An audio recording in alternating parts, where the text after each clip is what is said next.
यह एक प्यारी सी हिंदी प्रेम कहानी है जिसमें प्यार और मासूमियत का मेल है। शहर के छोटे से मोहल्ले में रहने वाला आर्यन अपनी साइकिल पर हर सुबह चाय की दुकान से अपनी दिन की शुरुआत करता था। वह एक साधारण लड़का था, खुशमिजाज, हंसमुख और दिल का साफ। उसकी दुनिया अपनी साइकिल, दोस्तों और छोटे से मोहल्ले तक ही सीमित थी। एक दिन मोहल्ले के पुराने मकान में एक नया परिवार आया। उसी दिन आर्यन ने पहली बार उसे देखा। नैना सफेद सूट में, किताबों का थैला कंधे पर डाले, वह घर के बाहर खड़ी थी। आर्यन ने उसे देखते ही महसूस किया कि उसकी जिंदगी अब पहले जैसी नहीं रहेगी। उसे पता था कि यह कोई फिल्म नहीं है जहां हीरो अपनी हीरोइन को देखे और फौरन सब ठीक हो जाए, लेकिन फिर भी वह उसे हर दिन देखने के बहाने ढूंढता। कभी गलियों से साइकिल पर गुजरते हुए, तो कभी उस गली के चाय वाले से स्पेशल चाय का बहाना बनाकर।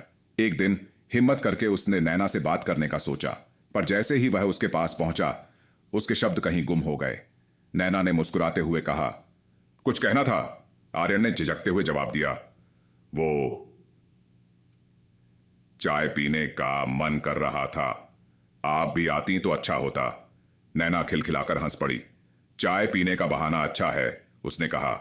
उस दिन से उनकी मुलाकातें होने लगीं, कभी किताबों के बहाने, कभी गली के कुत्ते को खाना खिलाने के बहाने। आर्यन धीरे धीरे नैना के करीब आने लगा। वह उसे अपनी छोटी छोटी खुशियों और सपनों के बारे में बताता। नैना भी आर्यन की सादगी और मासूमियत से प्रभावित थी। एक दिन आर्यन ने उसे छत पर बुलाया। चांदनी रात थी। उसने हिम्मत जुटाकर कहा, नैना, तुम मेरी हर सुबह और हर रात का ख्याल बन गई हो। मैं तुम्हारे बिना अपनी जिंदगी सोच भी नहीं सकता। नैना ने उसकी आंखों में देखा और मुस्कुराई। तुम्हारी सादगी मुझे हमेशा अपनी ओर खींचती है आर्यन।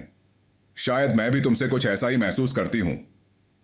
उस दिन दोनों ने वादा किया कि उनका रिश्ता उनकी सादगी और मोहब्बत से बना रहेगा। कोई बड़ी दुनिया नहीं, बस उनकी छोटी सी खुशियों वाली दुनिया।